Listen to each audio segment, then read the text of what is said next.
everybody, what's up? It's me, Z Cross, back with my character, General Cross from Cabal Online Europe. And I'm here to bring you guys something that I haven't seen a lot of people do, which is a guide to the Force Blader. And I will try to bring to you guys all the stuff I learned since I made this character. And well, of course it doesn't apply to all of your playstyles and stuff, but you can just take an example and start building your character from here. So yeah, first things first, let me get off my bike and dance around a bit because I don't have any SP. I mean, I have like only 3 bars, so I need to refill my bars. And yeah, this is gonna be a guide about my Force Blader, the stuff I got on him, the gear, the skills, the stats, and all that shit. So first things first, we're gonna start with the stats and the way I apply them. So I read some guides on some forums or from Cabal Online, but I didn't see many videos on YouTube. So many guides said that you can build your Force Blader like in 2 separate ways, which are a strength build and a dexterity build, and those imply like applying minimum intelligence to equip your gear, minimum strength to equip your gear. This is for the dexterity build, which is like just a little over 400, and maximum dexterity. And the strength one is basically the opposite of the dexterity one, just apply max strength, minimum dex, and int. And in dex should be just a little over 400, so you can equip your gear. So that's for the 2 builds. And my build is kind of a hybrid, which is like almost equal strength and dexterity and minimum intelligence. And I decided that the next points I'm just gonna put into strength and maybe extract some dexterity points. So I'm just gonna go full strength from now because I have enough dexterity to equip anything, which is good. And I'm gonna just go for strength only from now on. So basically my build is 462 strength, 312 int, and 455 dex.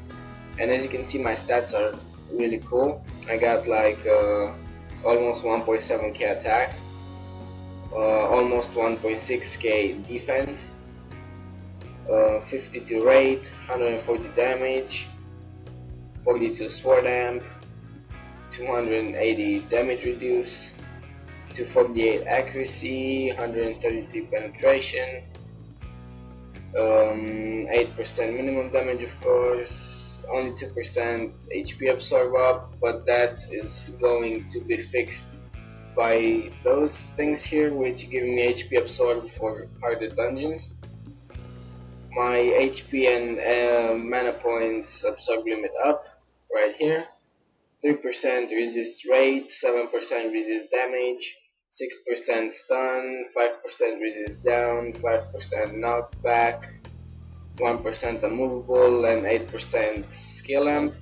And my movement speed is about 910 with the bike equipped.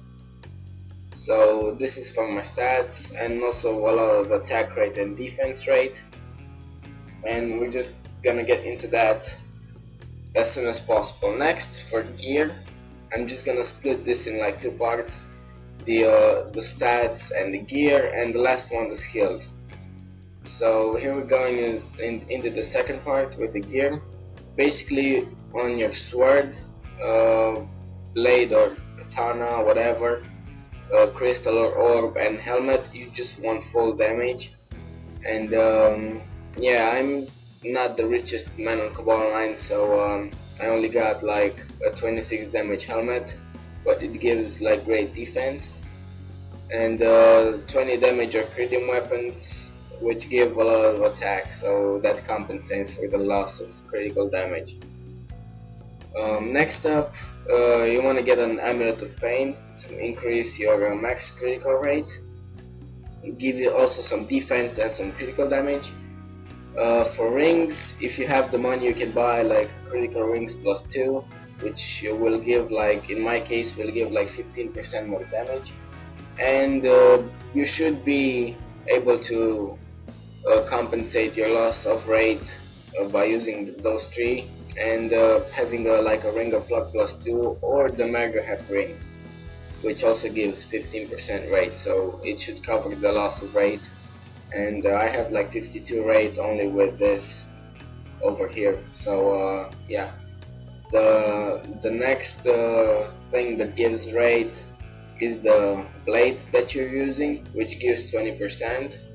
With 15 is like 35, and the last amount you get for rate is from the special skills, which is the astral enchant, which the rate pretty much is the same, 15% rate all the time.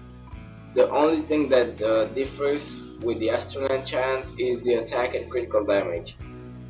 They increase based on the weapons you have equipped. So if the grade of the weapon is higher, then you get more attack and more damage. So yeah, that's the fact there. Okay, let's get back to equipment. So Amulet of Pain, 3 critical rings, +1 or +2, whatever, and a Ring of Luck +2 or a Mega Hep ring should do just fine for you. Next, on your suit, gloves and boots, you should go full amp, like 7% or 8% amp. I was lucky enough to find these boots with 8% amp with 120 or 130 million alls, so it worked out pretty fine. And you should fill the gloves and boots slot with HP steel and max HP steel. So this should be your configuration for the gloves and boots: amp and HP steel and max HP steel.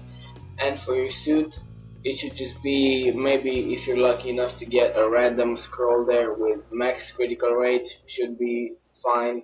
If not, just go full HP and 7 or 8 amp, whichever you get, 7 or 8% amp suit. Next up, for earrings, I always stick around with some vamp earrings. I should get like the +5 ones, but I'm close to hitting like class 10 honor, and I'm going straight for the +6 ones, which give more max HP steel and more HP and mana points. Next up, you should get the bracelet of fighters. Like I don't know, based on your honor, after you hit class rank 7 in honor, I suggest you should get to level 109 and then farm a bit nationwide just to get class 7 honor, and then buy like the ones I have, the bracelet of fighter +3 of amp, which give a total of 8% amp each, like 16% total from both of those, which is really a lot of amp, and it's not a lot of time wasted like trying to farm a bit of war experience in the war area. It should just take like a few matches, and that's it. You should get the wax necessary and exchange it for honor, and quickly gain rank 7 honor to equip those two. So it should be a piece of cake, and also get like to level 126 before you can equip it. And yeah, another thing you can do is like farm Nation War again to get like rank 6, and then get to level 119 in Lakeside, and equip the bracelets of fighter +2 of amp, which gives 7% amp each, like a total of 14. And once you level up, you should buy those. And next, the charm is not necessary. I just bought it because I had the money. It gives like 4 defense, which is not a lot. It gives 1% resist skill amp and 7 attack up and 20 HP, and it's pretty nice to have for a little stat boost. Next up, the bike slash board is totally optional. It just um, depends on your funds. If you have the money, you should buy RW3 for, especially if you want to farm dungeons, because it gives like a crap ton of defense, and it also allows you to go into your personal storage to deposit some items that may be filling up your inventory in the dungeon. So it's really useful, and in case you want to farm nationwide or just PvP or do stuff like that, you should get, if you have the money again, you should get a Astroboard K-Rad, which gives like let me think, 5, I think it gives 5 rate, 10 damage, and 3% amp, or it's 5 amp and 3 rate. I can't remember exactly. Next one, the Epaulet. If you have the money, the price just went down and it's like 170 kk now, the Epaulet of Fighter plus 7. But if not, an Epaulet of Fighter plus 6 should do just fine. It's a difference of 1% M and 50 HP, so it's not a huge of a deal. If you get the plus 7 or plus 6, should be just around the same thing. Next up, the belt. It's totally optional what you should get. I got the belt of Dam plus 3 for the resist skill amp. You can also go for the belt of prevent, which gives resist critical damage, belt of vital for HP, belt of dexterity, whichever, belt of rapid, whichever you like. It's just an arbitrary decision. So with those three, it's totally optional, like Epaulet plus 6 or plus 7, pretty much the same thing. The belt differs from your playstyles. I just got this one because I'm going to go a lot more times into the Nation War in the upcoming weeks, and also this for because I also farm dungeons. So yeah, for the defense and the option that lets you open your personal warehouse. Yeah, that's pretty much all that you need to know about the gear. So blade, helmet, and crystal should be full damage.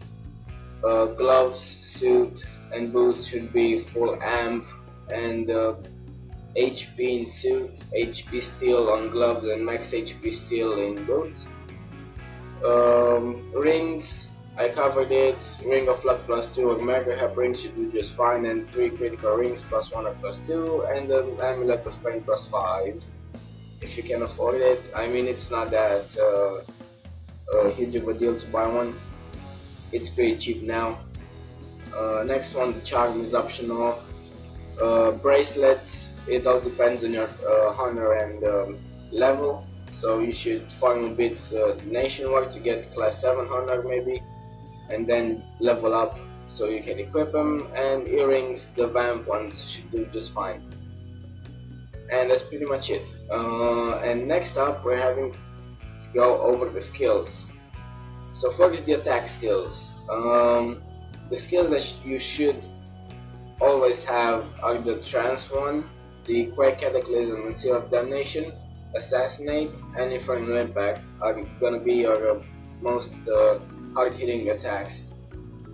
Next up, the Abyssal Crystal. I don't know what is the purpose of this. Just for opening chests, I think. I didn't really use it in PvP and stuff like that, or in Nation War. Next up, Force Kick. This is one of the most important skills that you can have, along with Force Slash, Force Assault, and Impact Stab.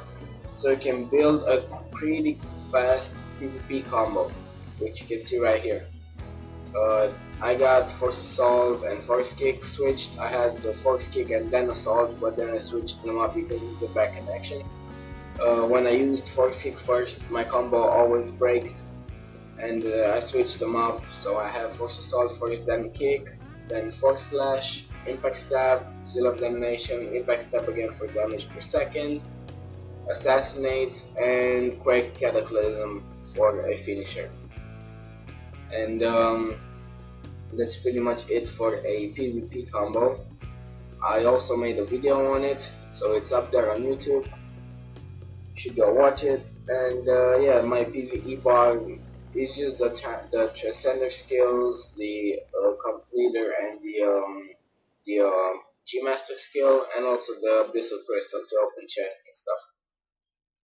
And that's pretty much what you should know for the attack skills you should have. And also, if you want to build a stun lock combo, you can have Inferno Stigma and some other attacks that give stun. I can't remember which give a lot more stun. Next up, you may wonder why I have those cannons. Those cannons are actually the most important part of the Force Bladers Battle Mode 1. Because, if you didn't know by now, if you get the Stone Cannon to max level and you use Battle Mode 1, you gain a lot more defense. The Aqua Cannon, I think, gives more HP.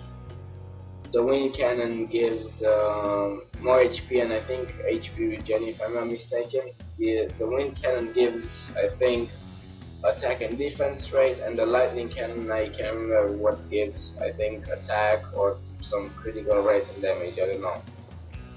Let's check out the Battle Mode 1 stuff. It gives 126 attack, 204 defense, attack rate and defense rate, HP restore. So those cannons just buff up the bonuses Battle Mode 1 gives. So I think the Lightning Cannon buffs up the attack, the Stone one buffs up the defense, the Wind one buffs up the attack rate and defense, and the Aqua Cannon buffs up the HP restore and the HP. So you basically get like about 2k HP or 1.5k or somewhere around there. If you have the Aqua Cannon maxed out. So those 4 cannons should be also maxed out if you plan on using like Battle Mode 1, Combo and Aura in Nation War, Dungeons, whatever. So yeah, those are pretty much the skills, the 4 cannons, Lightning, Wind, Aqua and Stone. Next, Impact Stab, Force Assault, Force Slash, Force Kick. Infernal Stigma is totally optional. Then Abyssal Crystal, Infernal Impact, Assassinate, Seal of Damnation and Break Cataclysm. Those 4 are a must for a Force Blader. Next, for the Subskills, I got the Elemental Enchant. It's pretty nice. Its buffs vary on the blade you're using. Fire Blade gives like plus 2k HP and 200 HP restore per 2 seconds for like 12 seconds. The Ice Blade gives 200% damage reduce, and I don't know what the other option is. And the Lightning Blade gives like 200% evasion. Next up, Mana Freeze for PvP / Nation War, Field of Execration again, just to pin down a lot of Capelas or persons that are coming at you. You can pin them down, or many mobs you can pin them down just to save yourself if you're dying, or just gather them up and pin them down so you can attack them.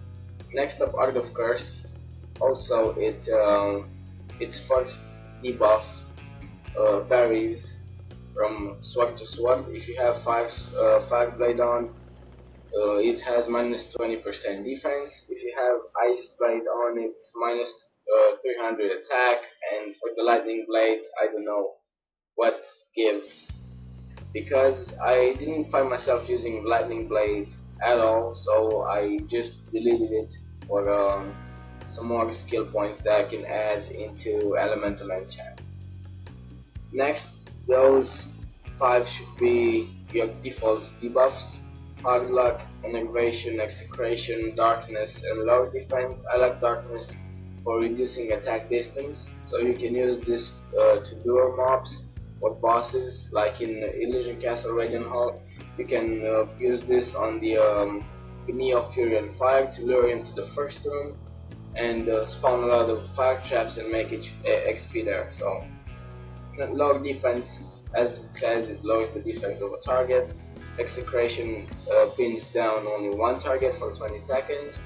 Enervation decreases the level of an enemy by 12. and it reduces the damage by 200. And Hard Luck decreases the resist that the target has to critical rate and damage the rate by 10%, damage by 20%. Next up, the Fire and Ice Blade. They both give 80 attack and 20 rate, and the only thing that varies is that the Fire Blade gives 50 penetration, the Ice Blade gives 100 damage reduced, and the Lightning Blade probably gave evasion or something, but the attack and critical rate they give are the same. So next up, regeneration. Just if you want to be fancy and don't want to use HP pots, you can have regeneration. If you go into like a lower level dungeon and you take like insignificant damage but you still want to have your full HP, just click on regeneration and there you go. And next to your movement skills, dash and fade step, which you should use like check, dash and fade step to the cursor, and then you can just point your mouse wherever and just dash and fade step all the way, which should help you move faster. And that's it for the subskills. Next up, the passive skills is the Vitality Mastery. Should be maxed out to level 10, which almost gives 600 HP. Next up, the Defensive Sense and Offensive Sense. I experimented with these two skills and they are not worth bringing to the max level. It's not worth wasting that much money on them to level them up. The bonus is not that great if you invest money in them. It's just about like 20 or 30 more attack and 20 more defense if you max them out, so that's pretty much useless to max them out, only if you want to lose money, of course. And those three are a no-brainer. Damage Absorb gives a lot of defense, 87 defense. Impact Control gives 144 attack at maximum level, so you should definitely get those two. And Sixth Sense, if you want to have defense, a bigger defense rate, like I do, almost 4k, you should get also the Sixth Sense. So if not, maybe, I don't know what else you should get. Okay, and moving down to those three specialized in battle style, which are your passive skills: Wind Movement, which gives attack rate and defense rate; Earth Guard, which gives defense; and Aqua Vitality, which gives a plus 100 HP, mana, and HP and mana points restored. And my phone is ringing, so excuse me. Okay, sorry, that was my cousin calling me. Okay, so we got over the passive skills, which you should know about. Next up, special skills. Not much to talk about. I already talked about the Astral Enchant. Gives the same rate every time. Attack and critical damage may vary based on your weapons. If you have a higher rank weapon, it gives more attack and critical damage. So yeah. Next up, Sword Splitter Battle Mode 3, as you can know, gives a crap ton of attack, and also conquers the Blade Shooter, the Battle Mode 2, in defense. Almost got the same amount of defense as the Battle Mode 2. This skill here, the Prismatic Blade Cannon, I didn't find myself using this at all. It gives like 50% amp, a total of almost 2.5k at attack, and 27% critical damage, but it's got a huge cooldown time, which means you can use it at the beginning of your battle mode and close to the end, and I don't see it being very useful. Next up, the split attack A and B, they both give 90% amp and 1.1k at attack, and both give minus 24 defense on the enemy, and they both have the same range, but this one has like a bigger area of effect. This has a 4 area, this has only a 3 area, so yeah, that may be the difference. Next up, the split speciality 1, 2, and 3. You get those by upgrading your battle mode to stage 1, then 2, and then 3. And you get this from default, then you get this from upgrading to stage 2, and this from upgrading to stage 3. So this gives 110 amp and 1.2k at attack, and I'm about to sneeze, and 90% down. And the range does not increase to any of them, and the area stays the same. The second split speciality gives 120 amp and almost 1.4k at attack, also 90% down. And the split speciality level 3 gives 130 amp, 1.7k attack at attack, and also 90% knockback this time, not down. And the guy just left my guild, and I don't give a shit because the guy was annoying me. And here you have the astral bike and astral port skills, which don't really matter. I only use the summon astral bike because I have a bike. Duh.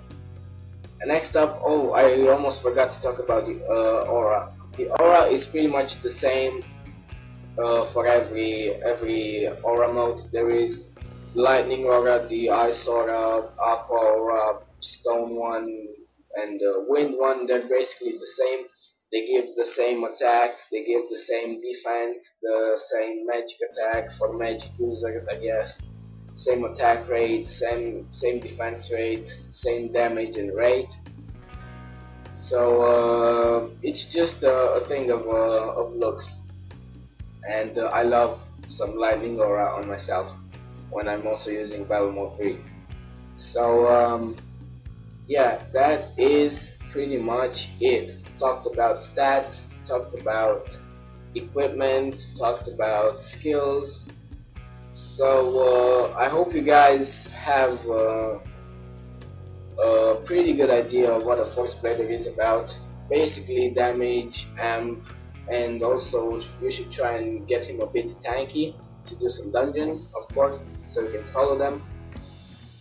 So yeah, that's pretty much what I have to say about the character. If there may be some other questions about stuff I did not cover or might have forgotten about, just post a comment down below and ask away.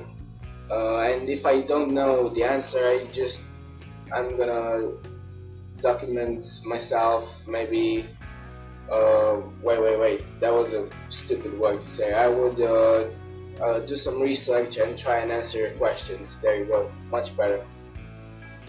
So yeah, so if I did not cover some stuff you wanted to know about, just post a comment, ask me some questions if you did not understand some parts, and yeah, I should answer to every question you have about this class. And if I don't know the answer, I should do some research and try and answer your questions.